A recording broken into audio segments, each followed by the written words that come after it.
Hello, this is Daniel from Sound Headquarters. This week we are making 45-degree corner panels and custom-sized panels to fit the window casing. Here's a sneak peek and a sound test before and after.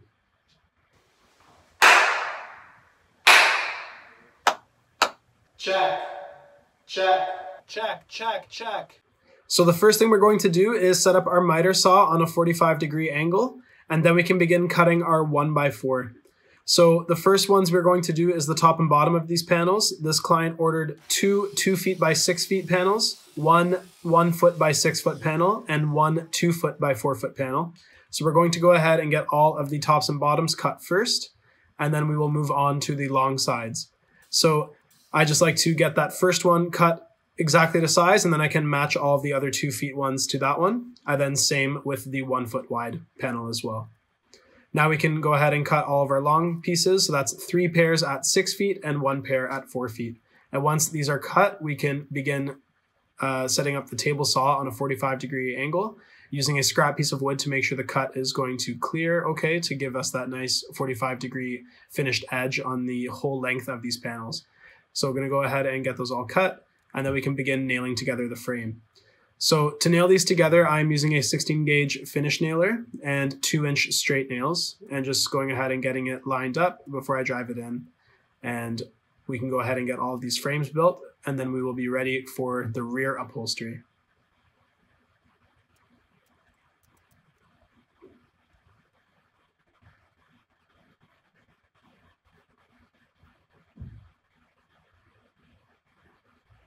So for the rear upholstery, we just secure it to the rear side of the panel and cut off all of the excess. That way when we fold over our front fabric, nothing is sticking out and everything sits nice and flat against the installation hardware. So we are using 3-inch thick rock wool Safe and Sound, and you can just cut this to size and push into the frame, and this will be ready for the front fabric now.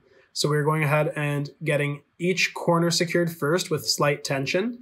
And then I like to get my first long side secured, and then I can tension against that long side to get the opposite side secured. And then just the tops and bottom corners. And here's a close-up detail of how I do the corners. So you can just fold over the corner edge nice and flat and make sure that nothing is sticking out on the front side of the panel before you secure it down. And I like to go ahead and secure along that very top and bottom side, and you can kind of angle the stapler to get it so that the fabric sits more flat once you trim off all the excess. So you can cut off all the extra fabric, and that is your finished corner panel. So we're going to go ahead and get all of the other ones finished before we move on to the install for this client. So we're going to match, we're starting with the 2 foot by 4 foot corner panel. We're going to match the height of this panel that's right next to it on that wall there. So we're going to go ahead and mark out all of our markings for our L brackets.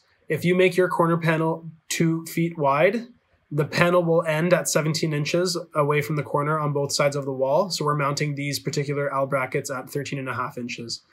Measure twice for the L brackets that you get if they are a different size, and that will make sure that you can secure the tops and bottoms of your corner panels into the hardware.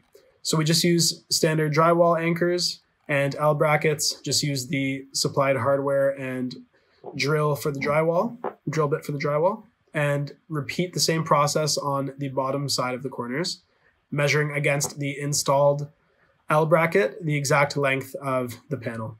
So everything should fit and slide in perfectly there, which it did, and we can secure it in with small wood screws, and that will secure these corner panels.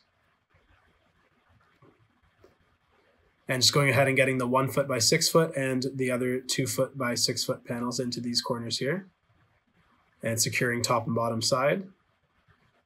And that would finish the treatment of the corners of this cool vocal booth here. And this is me getting the frame for these for these window panels rather, all mocked up before we do the upholstery and insulation. For these ones, it's important that the fit is very snug, but that it's not too snug that it can't be removed. Since these windows are in a basement, it is code that in the case of an emergency, you can get out of these basements, and we are not going to prevent that with this panel. We are adding handles to the front of this panel to allow for easy in and out of installation for these panels. So I'm just installing those handles right there, and you can see we just literally slide this in perfectly into the window casing. It's very dusty there, but perfect fit, and that finalizes the last finishing touch of this vocal booth here. In next week's video, we are going to be doing all of the acoustic panels and the rest of this build. We're going to be showing the detail of how we sealed up the interior door, and did the door sweeps and the door jams and adjusted the strikers so that the door closed properly and nice and snug. And that is the final fitment of the very last panel that we did for this build. Stay tuned for more. Thank you guys so much for watching. I really appreciate it. This is Daniel from Sound Headquarters. Peace out. Thank you.